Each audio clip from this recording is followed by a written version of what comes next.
Hi friends, நான் உங்கள் கணேஷ் ராகவ். இன்றைக்கி நம்ம உலக புகழ்பெற்ற ஒரு அம்மன் கோயிலுக்கு போகிறோங்க. இந்த ஆடி மாதத்தில் அம்மன் கோயிலுக்கு போகிறது ரொம்ப விசேஷம். அதிலும் உலக புகழ்பெற்ற ஒரு அம்மன் கோயிலுக்கு போகிறோம். மேல்மலையனூர் அங்காள பரமேஸ்வரி அம்மன் கோயிலுக்கு போகிறோங்க. அந்த கோயிலுக்கு போயிட்டு அந்த கோயிலோடைய வரலாறு, புராணம், கட்டமைப்பு, விவரங்கள், என்னுடைய அனுபவம், அது அனைத்தும் இந்த காணொலியில் இருக்க போது வாங்க அந்த கோயிலுக்கு போகலாம். அதுக்கு முன்னாடி இந்த காணொலியை முழுமையாக பாருங்கள். இந்த காணொலியை நிறைய பேருக்கு பகிரவும் செய்யுங்க. பகிர்றது மூலயமா இந்த காணொலி நிறைய பேருக்கு போகும். அது மட்டும் இல்லாமல் இந்த அம்மனுடைய அருளும் பெருமையும் அவங்களுக்கு தெரிய வரும். நீங்கள் நம்ம சேனலுக்கு புதுசாக இருந்தீங்கன்னா, என் பேர் கணேஷ் ராகவ். நிறைய டெம்பிள் அண்ட் ட்ராவல் வ்ளாக்ஸ் பண்ணிகிட்ருக்கேன். எல்லாமே பார்த்தீங்கன்னா ஃபர்ஸ்ட் பர்சன் பாயிண்ட் ஆஃப் வியூலேருந்து நீங்களே அந்த இடத்துக்கு போய் பார்க்குற மாதிரி இருக்கும். உங்களுக்கு ரொம்பவே பிடிக்கும். சப்ஸ்கிரைப் பண்ணாமல் பார்த்துட்டு இருந்தீங்கன்னா சப்ஸ்கிரைப் பண்ணிக்கோங்க. ஃபேஸ்புக், இன்ஸ்டாகிராம்லாம் போய் ஃபாலோ பண்ணிக்கோங்க. இப்போ நம்ம கோயிலுக்கு போகலாம் வாங்க. வண்டியில் தாங்க போகிறோம். ஐரா நம்ம வண்டியில் தான் போகிறோம். நான் எப்பயுமே மேக்ஸிமம் நம்ம வண்டியில் தான் ட்ராவல் பண்ணுவேன்.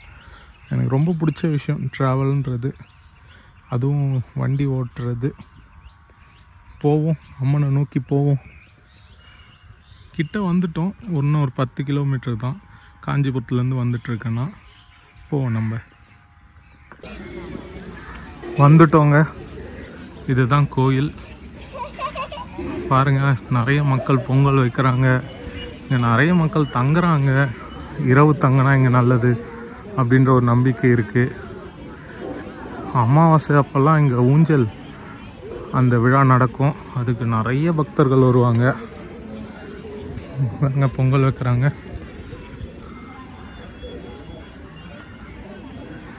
ரொம்ப சிறப்பான ஒரு கோயிலுங்க. ஒரு வித்தியாசமான விதிமுறைகள் இருக்கிற ஒரு கோயில்னு சொல்லணும். மீனவர்கள் தான் இந்த கோயிலை கட்டினாங்க அப்படின்ற ஒரு நம்பிக்கை இருக்குது. இந்த அம்மனுடைய புராணமும் பார்த்திங்கன்னா பல விதமாக இருக்குது.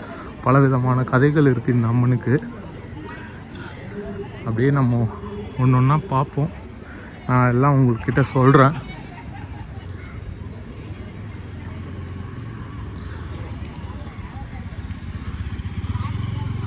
அற்புதமான திருக்கோயில்.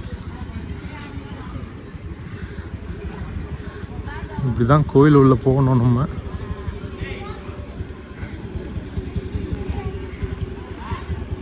பாருங்க,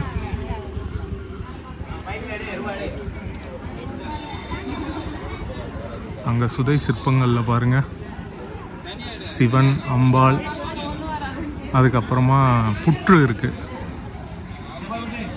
நம்ம உள்ள போகலாம்.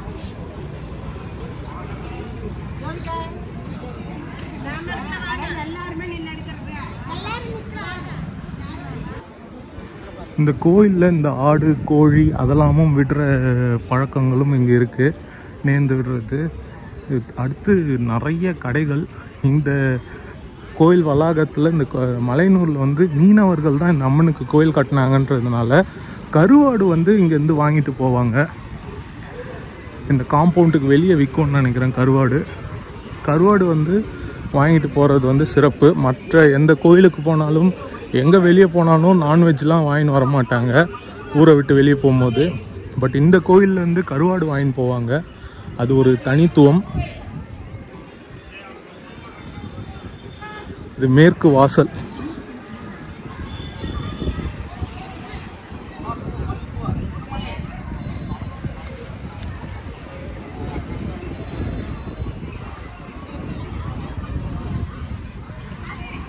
இங்கெல்லாம் தங்குறதுக்கான இடம். இங்கே நான் வரும்போது நிறைய பேர் தூங்கிட்டு இருந்தாங்க.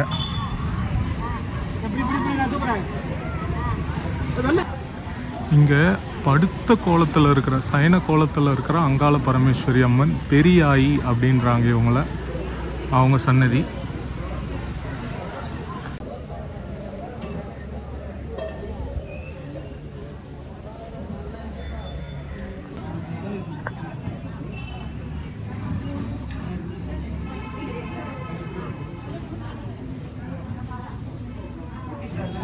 இந்த பெரியாயி அம்மன் யார் அப்படின்னு கேட்டிங்கன்னா, அங்காள பரமேஸ்வரி அம்மன் சிவபெருமான் கையில் இருந்த அந்த பிரம்மத்தி தோஷத்தினால உண்டான அந்த கபாலம், அந்த கபாலத்தை அழிக்கிறதுக்காக சுடுகாட்டில் மயான கொள்ளையிட்டு அந்த கபாலத்தை அழித்தாங்க.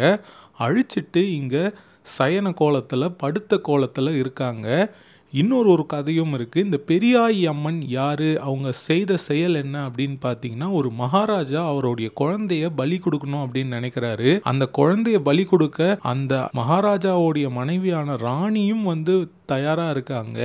இந்த பெரியாயி பிரசவம் பார்த்து அந்த குழந்தைய மீட்டு காப்பாற்றுறாங்க. மகாராஜாவையும் அந்த ராணியையும் அழிக்கிறாங்க. இந்த ஒரு பெரியாயி அம்மனை வணங்கினா குழந்தைகளுக்கு நன்மை ஏற்படும், குழந்தைகளுடைய பாதுகாப்புக்கு இந்த அம்மன் தான் உகந்த அம்மன் அப்படின்னு நம்பப்படுது. அது மட்டும் இல்லாமல் குழந்தை இல்லாதவர்களுக்கும் கர்ப்பிணி பெண்களுடைய பாதுகாப்புக்கும் இந்த அம்மனுடைய வேண்டுதல்ன்றது முக்கியத்துவமானது அப்படின்னு சொல்லப்படுது. கோயில் குளம்ங்க, இது வந்து தெற்கு வாசல்.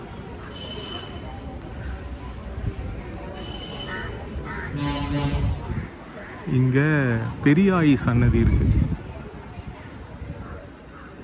இங்க இருக்க அம்மனே வந்து பாத்தீங்கன்னா வடக்கு நோக்கி தான் இருக்காங்க. வந்து வெரி ரேர் அந்த மாதிரி இருக்கிறது, வடக்கு நோக்கி அம்மன் இருக்கிறது.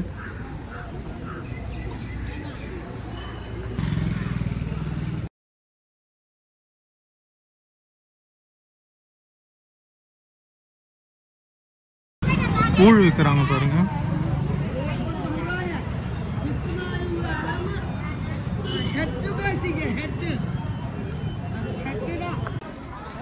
இந்த ஒரு மண்டபத்தில் தாங்க அமாவாசை அன்று அம்மனுக்கு வந்து அந்த தாலாட்டுன்றது நடைபெறும்.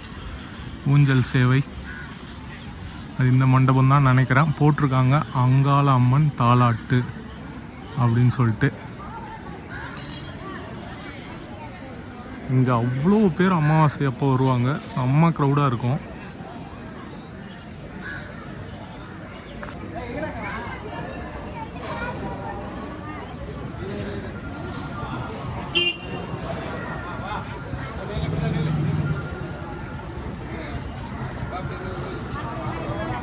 இங்கே சுற்றி போடுறாங்க நிறைய பாருங்க. எல்லாருக்கும் வந்து சுற்றி போடுறது ஒரு சிறப்பான அம்சமாக இருக்குது. அது மட்டும் இல்லாமல் உள்ள நிறைய வேண்டுதல்கள் இருக்குது. வில்வ மரம் தான் இங்கே ஸ்தல விருட்சம். அந்த மரத்தில் அந்த தொட்டில் கட்டினா குழந்தை பிறக்கும்ன்றது நம்பிக்கையாக இருக்குது. இங்கே பாருங்கள்,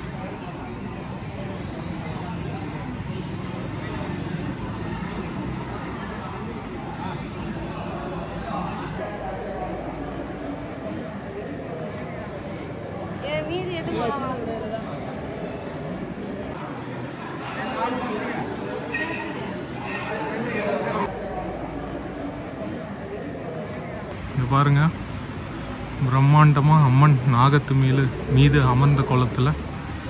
இதுதான் கியூ. இப்படி தான் நம்ம உள்ளே போனோம். அங்கே தான் நான் போயிட்டுருக்கேன். இங்கே பாருங்க கியூவுக்கு வசதி பாருங்கள் எப்படி வச்சுருக்காங்க. இவ்வளோ பேர் சுற்றி போகணும். 100 ரூபாய் டிக்கெட்டும் இருக்குது இங்கே. ஆனால் கியூ ஜனம் கொஞ்சம் கம்மியாக தான் இருக்கிறதுனால நம்ம ஃப்ரீ தரிசனத்துலேயே போகிறோம்.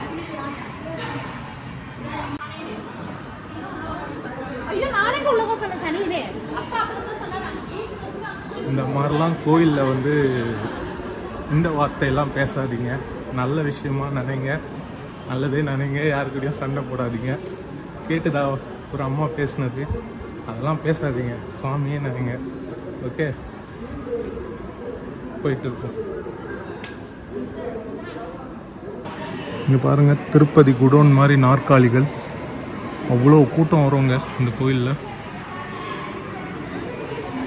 இது கோயில் அந்த மதில் பக்கத்தில் வந்துட்டோம். க்யூவில் நிற்கிறோம். இங்கே பாருங்கள் எவ்வளோ பேர் எழுதி வச்சுருக்காங்க பேர்.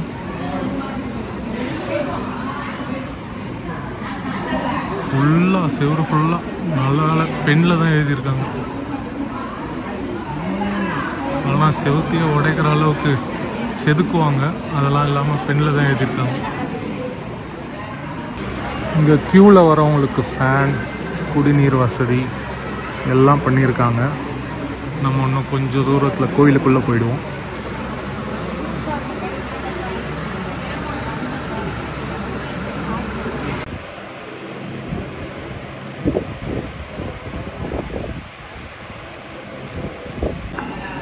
கோயிலுக்குள்ளே வந்துட்டோங்க.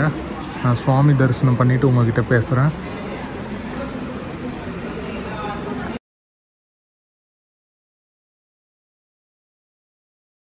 இந்த மேடை இந்த சனு சித்தரோடைய ஜீவ சமாதி பேய் மேடை அப்படின்னு அழைக்கப்படுது. இந்த மேடையில் பில்லி, சூனியம், செய்வினை, பேய் பிடித்தல் போன்ற எந்த ஒரு கோளாறான பிரச்சனைகள் இருந்தாலும் இந்த இடத்துல வந்து வேண்டிக்கிட்டா அவங்களுடைய தீவினைகள் தீரும் அப்படின்றது மிகப்பெரிய நம்பிக்கையாக இருக்குது.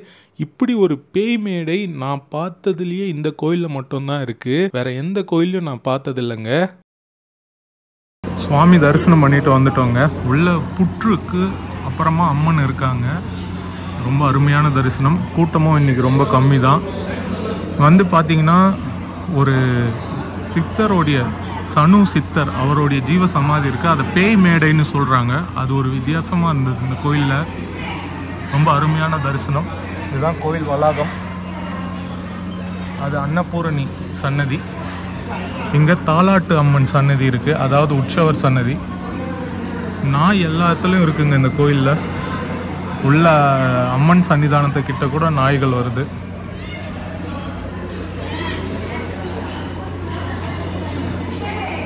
ஃப்ரெண்ட்ஸ், பார்த்துருப்பீங்க ரொம்ப அற்புதமான தரிசனம். அம்பாவை தரிசனம் பண்ணிவிட்டு அங்கே என்னென்னலாம் இருக்குதுன்னு நான் உங்ககிட்ட சொல்லியிருப்பேன். இப்போது இந்த அம்மனுடைய புராணம் என்ன அப்படின்றத நான் உங்ககிட்ட சொல்கிறேன். இந்த அம்மனுக்கு பல விதங்களாக புராணங்கள் வந்து சொல்லப்படுது. அதில் முதல் விஷயம் என்னென்னா, பிரம்மருடைய 5வது தலையை கொய்ததுனால சிவபெருமானுக்கு அந்த பிரம்மஹத்தி தோஷம் பிடித்து அந்த 5வது தலையானது கபாலமாக அவர் கையிலே இருந்தது. அந்த கபாலத்தை சம்ஹாரம் செஞ்சவங்க தான், அந்த கபாலத்தை அழித்தவர்கள் தான் இந்த அங்காள பரமேஸ்வரி அம்மன்.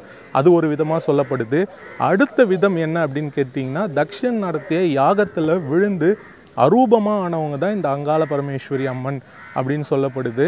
இன்னொரு விதமாக என்ன சொல்கிறாங்கன்னா, அந்த பிரம்மனுடைய அந்த தலையை கொய்யும் பொழுது சரஸ்வதி இவங்களுக்கு சாபம் விட்டதாகவும், அதே ரூபம் அந்த அகோரமான ரூபத்தை நீ பெறுவாய் அப்படின்னு சாபம் விட்டதாக சொல்லப்படுது.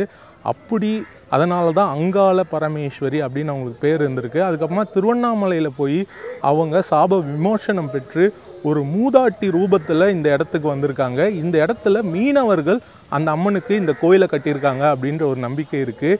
இன்னும் அவங்க தான் இந்த கோயிலை நிர்வாகம் பண்ணிவிட்டு பூஜை பண்ணிட்டு வராங்க அப்படின்னு சொல்லப்படுது. இதுதான் இந்த கோயிலோடைய புராணம். ரொம்ப ரொம்ப ஃபேமஸான சக்தி வாய்ந்த கோயிலாக நிறைய வேண்டுதல்கள் இங்கே பக்தர்கள் இந்த அம்மன் கிட்ட வச்சுருக்காங்க. அந்த அளவுக்கு பிரபலமான சக்தி வாய்ந்த கோயில். அங்காள பரமேஸ்வரினா அது மேல்மலையனூர் அப்படின்னு சொல்லப்படுற அளவுக்கு ரொம்ப பிரபலமான கோயில் இந்த கோயில். ஹோப்ஃபுல்லி இந்த கோயில் பற்றியான அனைத்து விவரங்களும் உங்களுக்கு தெரிய வந்திருக்கும். நீங்களே இந்த கோயிலுக்கு வந்த அனுபவம் உங்களுக்கு கிடச்சிருக்கோன்னு நினைக்கிறேன் இந்த ஆடி மாதத்தில். ஹோப்ஃபுல்லி இந்த காணொலி உங்களுக்கு பிடிச்சிருக்கும். இதை நிறைய பேருக்கு பகிருங்க. நம்ம வீடியோ பிடிச்சிருந்தால் சப்ஸ்கிரைப் பண்ணிக்கோங்க. நம்ம சேனலில் போய் மற்ற வீடியோஸும் பாருங்கள். இப்போது இந்த இடத்துல இந்த காணொலியை நான் இங்கே முடிச்சுக்கிறேன். இதே மாதிரி இன்னொரு நல்ல காணொலியில் சந்திக்கிறேன். Bye from Ganesh Raghav friends. By.